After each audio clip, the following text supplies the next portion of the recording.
Good afternoon, everybody. President Trump campaigned on the promise to secure our homeland and deport violent alien criminals from our communities. That is why the American people overwhelmingly reelected him back to this office, and it's why the American people defeated the Democrat Party in devastating fashion. Today, we have officially learned Democrat officials still refuse to accept the will of the American people. Maryland Democrat Senator Chris Van Hollen rushed to Dulles Airport this morning to fly to El Salvador, potentially using taxpayer dollars, to demand the release of deported illegal alien MS-13 terrorist. The Democrats and the media in this room have continually and wrongly labeled Kilmar Abrego Garcia as a Maryland father. There is no Maryland father. Let me reiterate. Kilmar Abrego Garcia is an illegal alien, MS-13 gang member and foreign terrorist who was deported back to his home country. And when Kilmar Abrego Garcia was originally arrested, he was wearing a sweatshirt with rolls of money covering the ears, mouth, and eyes of presidents on various currency denominations. This is a known MS-13 gang symbol of hear no evil, speak no evil, see no evil. Abrego Garcia was also arrested with two other well-known members of the vicious MS-13 gang. And two separate judges found that Abrego Garcia was a member of MS-13, and that finding has never been disputed. And just this morning, it was revealed through Maryland court documents that Abrego Garcia's wife petitioned for an order of protection against him for 2 instances of domestic violence in May of 2021.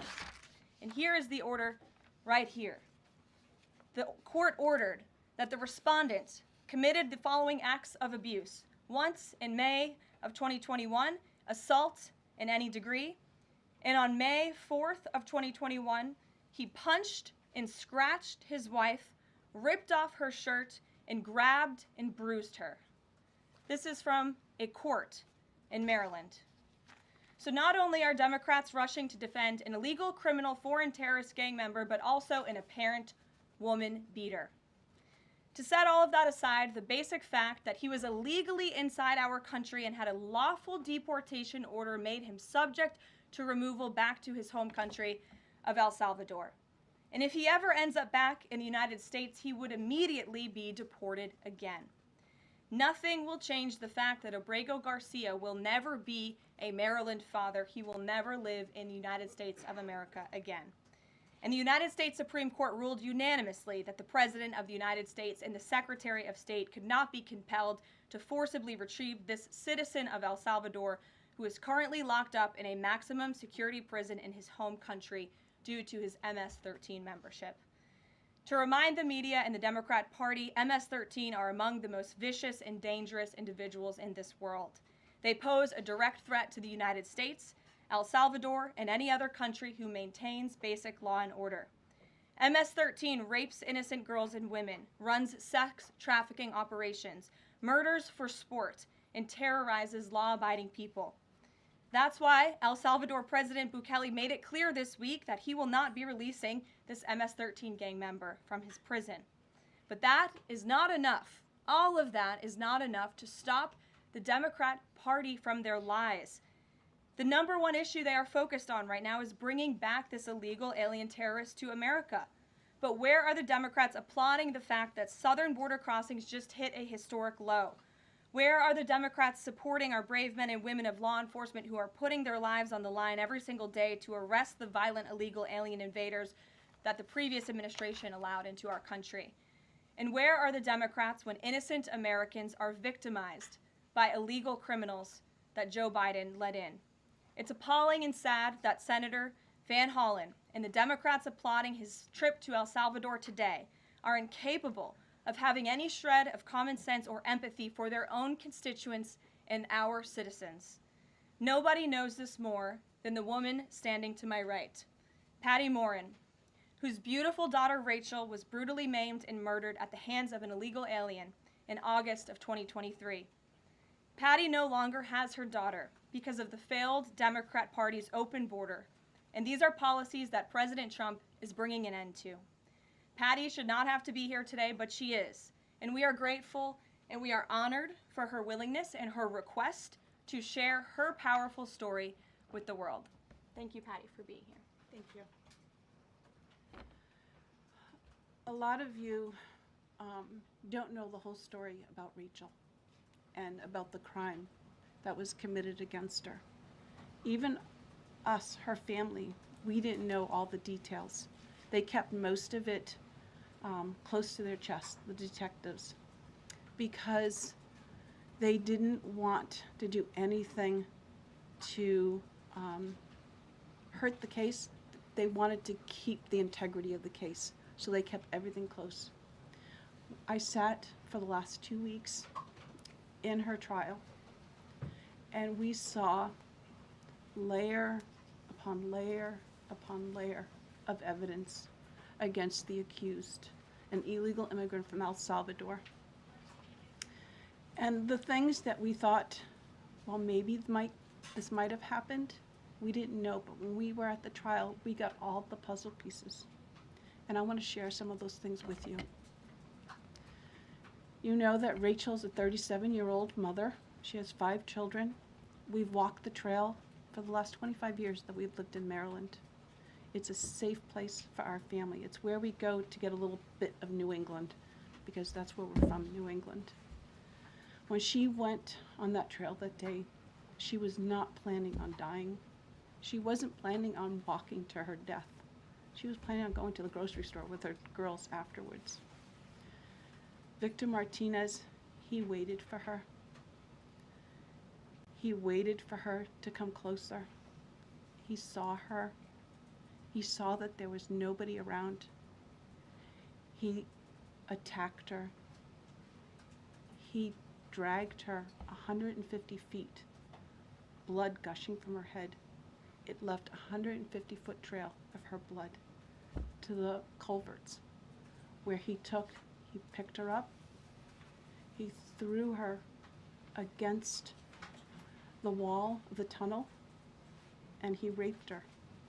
But before he did that, he stopped on that trail, and rocks, still stained with her blood, he used them to hammer her head against those rocks. They say at least 20 times they could count the cuts in her head. They said that when they did the autopsy, and I've seen the pictures, there's a 6-inch square in the back of her head where the skull is shattered the way that you would crush an eggshell in pieces. 3/4 of her brain hemorrhaged. Her right and left side of her face bashed in. Her beautiful face bashed in. Her head bashed in. Broken bones, fractures. He takes and he drags her some more. He drags her through the thorn bushes. She has all the scrapes and cuts on her body. There wasn't 1 inch of her body that didn't have some kind of injury, whether it's bruising, broken bones, contusions, the scratches. She had a fractured rib, fractured nose, fractured skull. And then he takes her into the tunnel and he picks her up. He throws her against the wall. Blood is gushing from her head. Her hair is soaked in blood. And they showed us pictures of her body against the wall, outlined. The blood outlined her body. And you could see where the blood ran down around her as he was raping her. And then he threw her down and raped her some more. And then he strangled her because he didn't want her to be able to live to tell the story. They said that when they did the autopsy on her neck, that one of the things they do is they open up the neck and they look to see how far the injury is. And they went all the way down as far as an injury is possible, hemorrhaging in the muscles because of how strong and violent the group was around her. These are the kind of people that have no compulsion. Like, to them, this is nothing. And when he was sitting in the the courtroom, he actually looked like he thought he was going to be set free. There was no remorse on his face at all. This person took my daughter so violently and so gruesomely and so graphically that they sealed the pictures, because I don't want my granddaughters to see these pictures. These are the kind of criminals President Trump wants to remove from our country. These are the kind of criminals that we need to remove from our country. We are American citizens. Why should we allow people like this, violent criminals that have no conscience at all, to murder our mothers, our sisters, our daughters? I don't understand why there's even any kind of problem with this. And it's not that it's political, like the left or the right, although I understand different parties have used it in the past. But we have to look at it as we are American citizens. We need to protect our families, our borders, our children. I don't care about politics. Well, I do, but I want to preserve life. And that's the only reason why I have taken and spoken about Rachel all this time. If you're a mother here in the room, can you imagine standing there alive? You're alive, and someone comes and puts their hands into your chest and rips out your heart? That's what it feels like. It feels like a part of you is being ripped out of you. You can't even describe the pain. Just like you can't describe to your husband what it feels like to carry a baby in your womb, or to feel those first kicks, or to know just intuitively if it's a boy or a girl. It's only a thing that a mother knows. Why are we not protecting the American citizens? It's just common sense. Why are we not protecting our children? And to have a senator from Maryland who didn't even acknowledge or barely acknowledged my daughter and the brutal death that she endured, leaving her 5 children without a mother and now a grandbaby without a grandmother, so that he can use my taxpayer money to fly to El Salvador to bring back someone that's not even an American citizen. Why does that person have more right than I do, or my daughter, or my grandchildren? I don't understand this. Thank you. Thank you. Thank you. And I just want to say that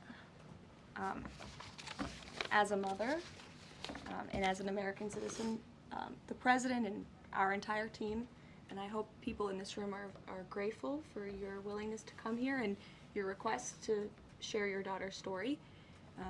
And I think the country hears you loud and clear. So thank you. Does anyone have any questions for Patty or for me? No? I have a question. No? Anybody? Okay. We'll see you all later. The president will be at his dinner later this evening. Thank you. Thank you for being here, Ms. Morin. We really appreciate you. Thank you. Thank you.